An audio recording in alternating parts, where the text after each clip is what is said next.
마태복음 21장 42절부터 46절까지 있는 말씀입니다. 예수께서 이르시되 너희가 성경에 건축자들이 버린 돌이 모퉁이의 머릿돌이 되었나니 이것은 주로 말미암아 된 것이요 우리 눈에 기이하도다 함을 읽어본 일이 없느냐. 그러므로 내가 너희에게 이르노니 하나님의 나라를 너희는 빼앗기고 그 나라에 열매 맺는 백성이 받으리라. 이 돌 위에 떨어지는 자는 깨지겠고 이 돌이 사람 위에 떨어지면 그를 가루로 만들어 흩으리라 하시니 대제사장들과 바리새인들이 예수의 비유를 듣고 자기들을 가리켜 말씀하신 줄 알고 잡고자 하나 무리를 무서워하니 이는 그들이 예수를 선지자로 알미었더라. 아멘. 오늘 본문에 앞서서 예수님은 마지막 최후로 공생의 사명을 다 마치기 위해 예루살렘에 들어오셔서 먼저 하신 일이 있습니다. 그것은 성전 정화였습니다. 하나님께서 예배하는 곳에 온전한 제물로 드려야 한다라는 이유로 이익을 목적으로 매매가 이루어지면서 속이고 속는 부패한 모습을 보시면서 예수님은 내 집은 기도하는 집이라 일컬음을 받으리라 하였거늘 너희는 강도의 소굴을 만드는도다 라며 장사하는 사람들을 다 내쫓으시고 의자를 둘러 엎으십니다. 그때 대제사장들과 서기관들, 장로들이 예수님께 무슨 권세로 이런 일을 하느냐 따질 때에 예수님은 두 아들을 비유로 들어서 포도원에 가서 일을 하라고 할 때 큰 아들은 가겠다고 하고 가지 않습니다. 그러나 작은 아들은 싫다고 하였다가 나중에 뉘우치고 가서 일을 합니다. 그러면서 누가 하나님의 뜻대로 행하였느냐라고 묻습니다. 여기에 나오는 인물들을 살펴보면 아버지는 하나님이시고 두 아들 중 큰 아들은 유대 지도자들이고 작은 아들은 세리와 창기들을 말하는 것입니다. 즉 침례 요한이 복음을 외쳤을 때 지도자들은 믿지 않았지만 세리와 창기는 믿고 회개하였다라는 것을 말하고 있습니다. 오늘 본문도 마찬가지로 전체 다 읽지는 않았지만 내용을 먼저 살펴보면 포도원 농부를 비유로 건축자들이 버려진 돌이 모퉁이 돌이 된 이야기입니다. 이 포도원과 농부의 비유에서는 주인과 농부들과 종들과 주인의 아들이 등장하죠. 주인은 포도원 하나를 만들어서 농부들에게 맡기고 멀리 타국으로 여행을 갔다가 추수 때가 되어서 주인은 종들을 보내서 포도원의 수확물을 받으려고 합니다. 그러나 농부들은 주인이 보낸 종들을 때려 죽입니다. 그들은 수확물을 받으려고 보낸 다른 종들까지도 다 죽입니다. 그래서 최후의 방법으로 포도원의 상속자인 주인의 아들을 보냈을 때 농부들은 상속자라는 것을 알고는 오히려 잘됐다 여기고 포도원을 차지할 심산으로 주인의 아들도 때려 죽이게 됩니다. 농부들의 악한 모습을 본 집주인은 그 악한 자들을 진멸하고 포도원은 제때에 열매를 바칠 만한 다른 농부들에게 세를 주게 됩니다. 포도원 농부의 비유에서 나오는 인물들도 살펴보면 집주인은 하나님이시고 포도원은 이스라엘이고 농부는 그 당시에 종교 지도자들인 제사장들과 바리새인들을 말합니다. 그리고 종들은 선지자들이고 또 주인의 아들은 예수 그리스도를 가리키고 있는 것입니다. 결국 이스라엘은 예수님을 배척하고 진멸을 당했습니다. 그리고 다른 농부들에게 세를 주겠다고 한 주인의 말씀은 하나님께서 선민이었던 이스라엘 백성들이 예수님을 거부하고 때리고 죽임으로 예루살렘을 멸망하고 복음은 이방인들에게 넘어가게 된 것을 예언한 것이고 그대로 또 이것은 이루어졌습니다. 이스라엘이 예수님을 거부함으로 복음을 받은 우리는 어떻습니까? 하나님을 잘 예배하고 계십니까? 현대 교회를 자세히 보면 큰아들 교회와 작은아들 교회로 나누어지고 있습니다. 어떻게 나누어지고 있습니까? 다는 아니지만 대부분 교회가 예수님은 가장 낮은 종의 형상으로 이 땅에 오셨기에 그는 연한 순 같고 마른 땅에서 나온 뿌리 같아서 고운 모양도 없고 풍채도 없어서 흠모할 만한 아름다운 것이 하나도 없어서 그를 귀히 여기지 않았다라고 하였습니다.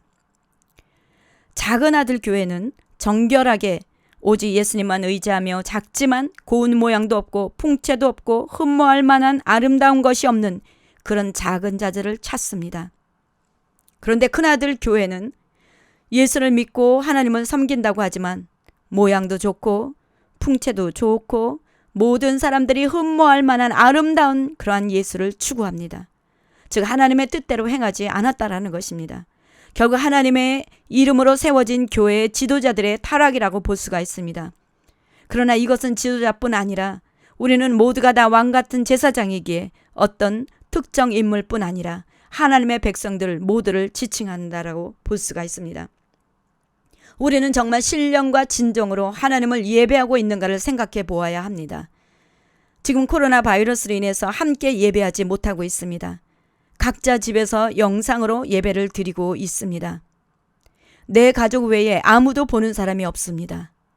이때 우리는 진정한 예배자인가를 알 수가 있는 시간입니다.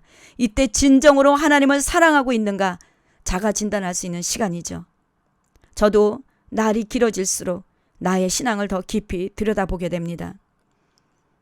이스라엘 백성들은 자기들이 집을 잘 짓는 건축자들이라고 하면서 참 모퉁이돌을 깨닫지 못하고 버렸습니다. 그들이 버린 모퉁이돌은 머릿돌이었습니다. 모퉁이돌이란 건축물을 세우기 위해 가장 먼저 놓는 돌을 말하는 것으로서 건물의 기초의 모퉁이를 형성하는 추춧돌입니다. 그래서 한쪽 코너를 기준으로 돌을 놓으면 그 돌에 맞추어서 그 모습 그대로 쌓아 올라가게 되면서 전체를 지탱해주는 가장 중요한 돌을 의미하는 것입니다. 하나님은 이스라엘 민족을 택하여 아름다운 하나님의 나라를 건축하라는 사명을 주시고 예수 그리스도를 이 땅에 보내주신 것입니다. 그래서 예수님을 믿고 예수님과 같이 변하여 예수님을 본을 삼아서 하나님의 아들로 살아가고 전파하여 하나님의 나라를 확장해야 되는데 이스라엘은 자기 욕심과 우월주의에 빠져서 자기들만의 바벨탑을 쌓아 올려놓고 이 돌을 버렸던 것입니다. 그러나 하나님은 이 돌을 보배로운 머릿돌로 세워 이방인들을 구원하며 하나님의 나라를 세워 나가고 계신 것입니다. 그렇다면 복음을 받은 우리는 큰 아들이 되어서는 안 됩니다. 작은 아들이 되어야 하지 않겠습니까? 그래서 오늘 본문 44절 보시면 이 돌 위에 떨어지면 깨지겠고 이 돌이 사람 위에 떨어지면 그를 가루로 만들어 흩으리라고 했습니다. 무슨 말입니까? 하나님의 말씀을 듣고 회개하며 살아나지만 믿지 않고 회개하지 않으면 심판을 받게 된다는 것이죠. 우리 계시록 11장에 보시면요. 또 내게 지팡이 같은 갈대를 주며 말하기를 일어나서 하나님의 성전과 제단과 그 안에서 경배하는 자들을 측량하되 성전 바깥 마당은 측량하지 말고 그냥 두라. 이것은 이방인에게 주었은즉 그들이 거룩한 성을 42달 동안 짓밟으리라. 측량은 건물을 새로 짓거나 아니면 복구를 할 때 측량을 하게 됩니다. 무슨 말씀입니까? 측량한다라는 것은 보호를 의미하기도 하지만 또 한편으로는 파괴하거나 제거하기 위한 준비도 된다라는 것입니다. 집을 지을 때 주인이 원하는 집을 짓기 위해서는 측량합니다. 그러나 집을 지어서 그 기준에 맞지 아니한다면 다시 헐어버리게 됩니다. 이처럼 대환란이 올 때 먼저 성전과 제단과 그 안에서 경배하는 자들을 측량하는데 이것은 교회와 예배하는 자들을 먼저 측량한다라는 것입니다. 그러니까 현재 시간은 경성하는 때입니다. 환란이 오기 전에 전초전으로서 나를 돌아보고 성전을 측량할 때 심판의 대상이 아니라 보호하시기 위한 것이죠. 또 다른 말로 표현한다면 저울에 달렸을 때 예배자로서의 기준에 합당한 자가 될 수 있어야 된다는 것입니다. 그래서 예수 그리스도를 모퉁이돌로 삼는 자는 그날 축복이 있을 줄 믿습니다. 에베소서 2장에 보시면 너희는 사도들과 선지자들의 터 위에 세우심을 입은 자라 그리스도 예수께서 친히 모퉁이돌이 되셨느니라 라고 했습니다. 그리고 베드로전서 2장에 보시면 사람에게는 버림바가 되었으나 하나님께는 택하심을 입은 보배로운 산돌이신 예수께 나아가 너희도 산돌같이 신령한 집으로 세워지고 예수 그리스도로 말미암아 하나님이 기쁘게 받으실 신령한 제사를 드릴 거룩한 제사장이 될지다 라고 말씀하였습니다. 그래서 44절에 오늘 본문의 44절에 보면 내가 돌 위에 떨어져 회개하면 거룩한 제사장이 되지만 내가 깨닫지 못해 돌이 그 사람 위에 떨어지면 심판을 면하지 못하게 될 것이라는 것입니다. 지금은 온 세계가 진동을 하고 있습니다.